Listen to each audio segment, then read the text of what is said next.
September 7ನೇ ತಾರೀಕು ಚಂದ್ರಗ್ರಹಣ ಇದೆ. ವರ್ಷದ 2ನೇ ಗ್ರಹಣದ ಸಮಯ ಏನು? ಯಾವ ದಾನಗಳನ್ನು ರಾಶಿಗೆ ಅನುಗುಣವಾಗಿ ಮಾಡಿದರೆ ಪುಣ್ಯ ಫಲ ಲಭಿಸುತ್ತದೆ?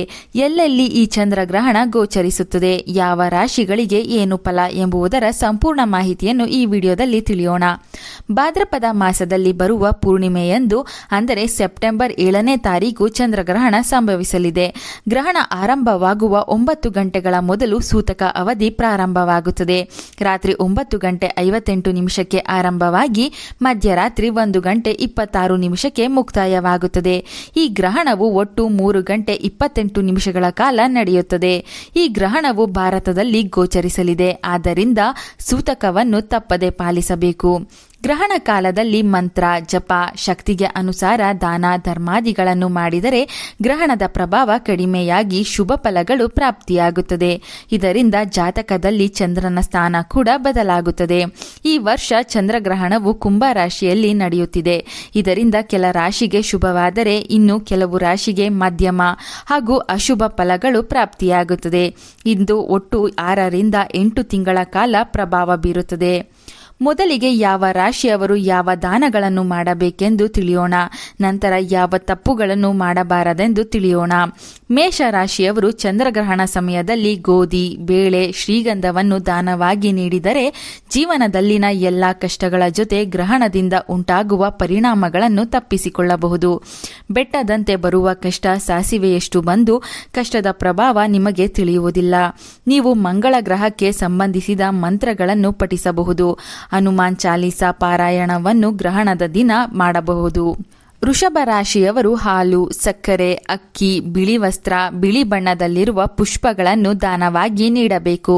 ಶುಕ್ರನಿಗೆ ಸಂಬಂಧಿಸಿದ ಮಂತ್ರಗಳನ್ನು ಗ್ರಹಣದ ಕಾಲದಲ್ಲಿ ಪಠಿಸಬೇಕು. ಶ್ರೀ ಸೂಕ್ತಂ ಪಾರಾಯಣ ಮಾಡಿದರೆ ಸರ್ವ ಸಮಸ್ಯೆಗಳು ಕಡಿಮೆಯಾಗಿ ಗ್ರಹಣದ ಪ್ರಭಾವ ತಗ್ಗುತ್ತದೆ.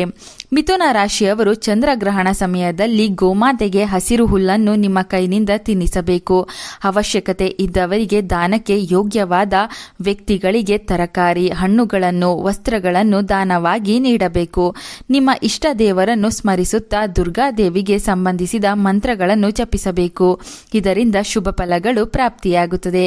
ಕರ್ಕಾಟಕ ರಾಶಿಯವರು ನಿಮ್ಮ ಶಕ್ತಿಗೆ ಅನುಸಾರ ಹಸುವಿನ ತುಪ್ಪ, ಹಾಲು, ಅಕ್ಕಿ, ಕರ್ಪೂರವನ್ನು ದಾನವಾಗಿ ನೀಡಬೇಕು.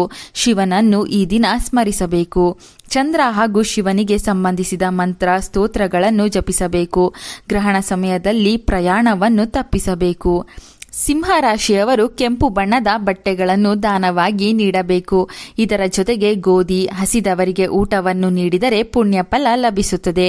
ಚಂದ್ರನ ಕೃಪೆ ಕೂಡ ಸಿಗುತ್ತದೆ. ಈ ದಿನ ಸೂರ್ಯನಿಗೆ ಸಂಬಂಧಿಸಿದ ಮಂತ್ರಗಳನ್ನು ಜಪಿಸಿದರೆ ಎಲ್ಲ ಸಮಸ್ಯೆಗಳು ದೂರವಾಗಿ ಆರೋಗ್ಯ, ಉದ್ಯೋಗ ಕೂಡ ಲಭಿಸುತ್ತದೆ.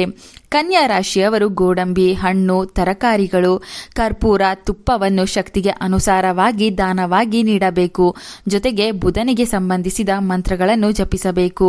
ಇದರಿಂದ ನೀವು ತಿಳಿಯದೆ ಮಾಡಿದ ತಪ್ಪು ಹಾಗೂ ಪಾಪಕರ್ಮಗಳು ನಶಿಸಿ ಪುಣ್ಯ ಫಲ ವೃದ್ಧಿಯಾಗುತ್ತದೆ. ತುಲಾ ರಾಶಿಯವರು ಸಕ್ಕರೆ, ಗೋಧಿ, ಬಟ್ಟೆ, ತುಪ್ಪ, ತರಕಾರಿಗಳನ್ನು ದಾನವಾಗಿ ನೀಡಬೇಕು. ಮಹಾಲಕ್ಷ್ಮೀ ದೇವಿಗೆ ಸಂಬಂಧಿಸಿದ, ಶುಕ್ರನಿಗೆ ಸಂಬಂಧಿಸಿದ ಮಂತ್ರಗಳನ್ನು ಈ ದಿನ ನೀವು ಜಪಿಸಿದರೆ ಅನೇಕ ರೀತಿಯ ಶುಭ ಫಲ ಲಭಿಸಿ ಅದೃಷ್ಟ ನೋಡಬಹುದು. ವೃಶ್ಚಿಕ ರಾಶಿಯವರು ಗ್ರಹಣ ಕಾಲದಲ್ಲಿ ಬಡವರಿಗೆ ಉದ್ದಿನ ಬೇಳೆ, ಕೆಂಪು ವಸ್ತ್ರಗಳು, ಕುಂಬಳಕಾಯಿ, ಕೆಂಪು ಬಣ್ಣದಲ್ಲಿರುವ ಹಣ್ಣುಗಳನ್ನು ದಾನವಾಗಿ ನೀಡಬೇಕು. ಮಂಗಳ ಗ್ರಹಕ್ಕೆ ಸಂಬಂಧಿಸಿದ ಮಂತ್ರ ಹಾಗೂ ಸುಂದರಕಾಂಡ ಪಾರಾಯಣ ಮಾಡಬೇಕು. ಇದರಿಂದ ಗ್ರಹಣದ ಪ್ರಭಾವ ಕಡಿಮೆಯಾಗುತ್ತದೆ. ಧನಸ್ಸು ರಾಶಿಯವರು ಚಂದ್ರಗ್ರಹಣದ ದಿನ ಅಥವಾ ನಂತರ ದಾನಕ್ಕೆ ಯೋಗ್ಯವಾದ ವ್ಯಕ್ತಿಗಳಿಗೆ, ಬಡವರಿಗೆ ಆದಷ್ಟು ಹಳದಿ ಬಣ್ಣದ ಹಣ್ಣುಗಳು, ಗೋಧಿ, ಉಪ್ಪು, ಸಕ್ಕರೆ, ತುಪ್ಪವನ್ನು ಶಕ್ತಿಗೆ ಅನುಸಾರವಾಗಿ ದಾನವಾಗಿ ನೀಡಬೇಕು. ವಿಷ್ಣು ದೇವರಿಗೆ ಸಂಬಂಧಿಸಿದ ಮಂತ್ರ ಜಪ ಈ ದಿನ ಮಾಡಿದರೆ, ವಿಷ್ಣು ಸಹಸ್ರನಾಮ ಪಾರಾಯಣ ಮಾಡಿದರೆ ತುಂಬಾ ಶುಭವಾಗುತ್ತದೆ. ಮಕರ ರಾಶಿಯವರು ಚಂದ್ರಗ್ರಹಣ ದಿನ ಕಪ್ಪು ಎಳ್ಳು, ಕಪ್ಪು ಬಟ್ಟೆಗಳನ್ನು ದಾನವಾಗಿ ನೀಡಬೇಕು. ಗ್ರಹಣದ ಮರುದಿನ ನವಗ್ರಹ ಪ್ರದಕ್ಷಿಣೆ ಮಾಡಬೇಕು.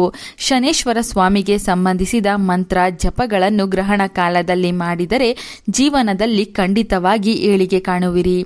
ಕುಂಭ ರಾಶಿಯವರು ಚಂದ್ರಗ್ರಹಣ ಸಮಯದಲ್ಲಿ ಸಕ್ಕರೆ, ನೂತನ ವಸ್ತ್ರ, ಗೋಧಿ, ಉಪ್ಪು, ಹಣ್ಣುಗಳನ್ನು ದಾನವಾಗಿ ನೀಡಬೇಕು.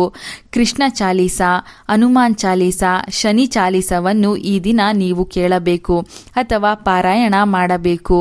ಇದರಿಂದ ಯಾವುದೇ ರೀತಿಯ ಹಣಕಾಸಿನ ಸಮಸ್ಯೆಗಳು ಬರೋದಿಲ್ಲ. ಮೀನರಾಶಿಯವರು ಗ್ರಹಣ ಕಾಲದಲ್ಲಿ ಹಳದಿ ಬಣ್ಣದ ಬಟ್ಟೆಗಳನ್ನು, ಕುಂಕುಮ, ಅರಿಶಿಣ, ಬೆಲ್ಲ, ಹಣ್ಣುಗಳನ್ನು ದಾನವಾಗಿ ನೀಡಬೇಕು. ರಾಮಾಯಣ, ಮಹಾಭಾರತದಂತಹ ಕಥೆಗಳನ್ನು ಈ ದಿನ ಓದಬೇಕು. ವಿಷ್ಣು ಚಾಲೀಸ ಪಾರಾಯಣ ಮಾಡಬೇಕು. ಇದರಿಂದ ಸಿರಿ ಸಂಪತ್ತು ನಿಮಗೆ ವೃದ್ಧಿಯಾಗುತ್ತದೆ, ಮಾನಸಿಕ ನೆಮ್ಮದಿ ಲಭಿಸುತ್ತದೆ. ಚಂದ್ರಗ್ರಹಣವು ಭಾರತ ಸೇರಿದಂತೆ ಪ್ರಪಂಚದ ಹಲವು ಭಾಗಗಳಲ್ಲಿ ಗೋಚರಿಸುತ್ತದೆ. ದೆಹಲಿ, ಮುಂಬೈ, ಕೋಲ್ಕತ್ತಾ, ಪುಣೆ, ಲಕ್ನೋ, ಹೈದರಾಬಾದ್, ಚಂಡೀಗಢದಲ್ಲಿ ಗೋಚರಿಸುತ್ತದೆ. ಗ್ರಹಣ ಕಾಲದಲ್ಲಿ ಆಹಾರವನ್ನು ಬೇಯಿಸಬಾರದು ಅಥವಾ ತಿನ್ನಬಾರದು. ಈ ಸಮಯದಲ್ಲಿ ಸೂಜಿ, ಕತ್ತರಿ, ಚಾಕು ಮುಂತಾದ ಚೂಪಾದ ವಸ್ತುಗಳನ್ನು ಬಳಸಬಾರದು. ಸೆಪ್ಟೆಂಬರ್ 7ನೇ ತಾರೀಕು ಮಧ್ಯಾಹ್ನ 12:15 ಒಳಗೆ ಊಟ ಮಾಡಿ ಮುಗಿಸಬೇಕು. ಚಿಕ್ಕ ಮಕ್ಕಳು, ಅನಾರೋಗ್ಯ ಇರುವವರು ಮಧ್ಯಾಹ್ನ 3:15 ಆಹಾರ ಸೇವನೆ ಮಾಡಬಹುದು. ಅದಾದ ಮೇಲೆ ಮಾಡಬಾರದು. ಗ್ರಹಣದಿಂದ ಯಾವ ರಾಶಿಗೆ ಶುಭ, ಯಾವ ರಾಶಿಗೆ ಅಶುಭ ಫಲ ಸಿಗುತ್ತದೆ ಎಂದು ನೋಡುವುದಾದರೆ ಧನಸ್ಸು, ಕನ್ಯಾ, ಋಷಭ, ಮೇಷ ರಾಶಿಗಳಿಗೆ ಶುಭ ಫಲ ಪ್ರಾಪ್ತಿಯಾಗುತ್ತದೆ. ಮಕರ, ತುಲಾ, ಸಿಂಹ, ಮಿಥುನ ರಾಶಿಗೆ ಮಿಶ್ರ ಅಥವಾ ಮಧ್ಯಮ ಫಲ ಸಿಗುತ್ತದೆ. ಕುಂಭ, ಮೀನ, ಕರ್ಕ, ವೃಶ್ಚಿಕ ರಾಶಿಗೆ ಅಶುಭ ಫಲಗಳು ಸಿಗುತ್ತದೆ. ಎಲ್ಲ ರಾಶಿಯವರು ಆದಷ್ಟು ನವಗ್ರಹ ಮಂತ್ರ, ಗುರುಸ್ತೋತ್ರ ಪಾರಾಯಣ ಮಾಡಿ, ಮೇಲೆ ತಿಳಿಸಿದ ದಾನಗಳನ್ನು ಮಾಡಿ. ಗ್ರಹಣದ ಮಾಹಿತಿ ಇಷ್ಟವಾದರೆ ವಿಡಿಯೋಗೆ ಒಂದು ಲೈಕ್ ಕೊಟ್ಟು ಚಂದನಾ ಲೋಕ ಯೂಟ್ಯೂಬ್ ಹಾಗೂ ಫೇಸ್ಬುಕ್ ಪೇಜನ್ನು ಫಾಲೋ ಮಾಡಿ. Thank you.